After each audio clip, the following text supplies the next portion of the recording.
is amendments to the Imported Food Control Amendment Bill 2017.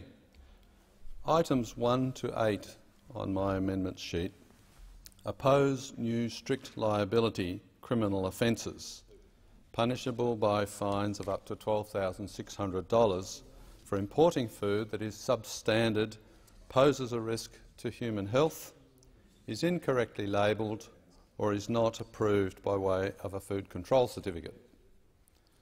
Item 15 removes strict liability from a criminal offence of failing to comply with a notice to provide information or documents.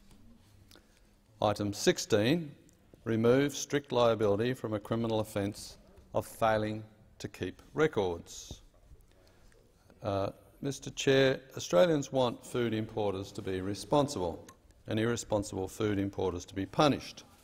My amendments ensure this because there will continue to be criminal offences involving intentional or reckless importing of food that is substandard, poses a risk to human health, is incorrectly labelled or is not approved by way of a food control certificate.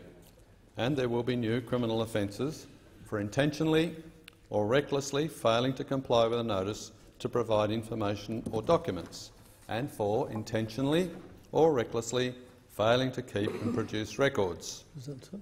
Penalties under these offences, under a number of these offences, include up to 10 years imprisonment and a fine of $126,000.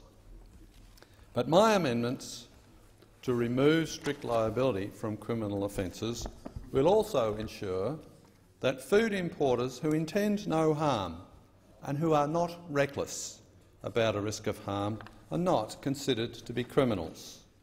This will help encourage responsible food importers to service Australia, to put downward pressure on food prices for Australians and to expand the range of food available.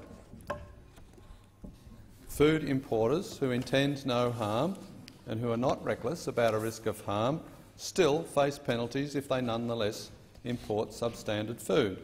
But these would be, under my amendments, these would be civil rather than criminal penalties. And under my amendments in items 9 to 12, these civil penalties will be capped at a $12,600 fine rather than a fine of $25,200. Strict liability in criminal offences is not a liberal principle that should be allowed. It is contrary to the general basic principles of liberalism, and it should not be in legislation brought into this place by a Liberal government. I turn now to the issue of self-incrimination.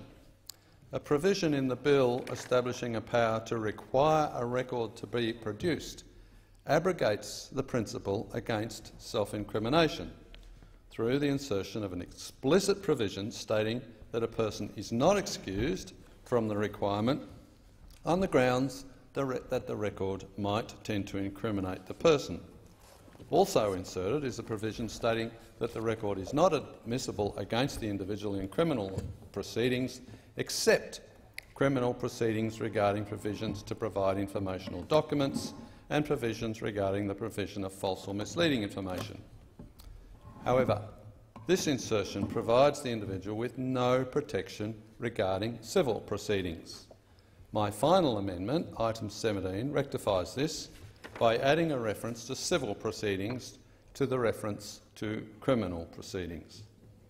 The privilege against self-incrimination should be protected because it would hurt us all to know that at any time we could be forced to provide the rope that we will be hanged by. The privilege against self-incriminated can be protected while ensuring that food imports are safe and irresponsible food importers are punished. Any food importer who refuses to provide a document on the grounds that it will tend to incriminate will still be subject to conviction based on other evidence.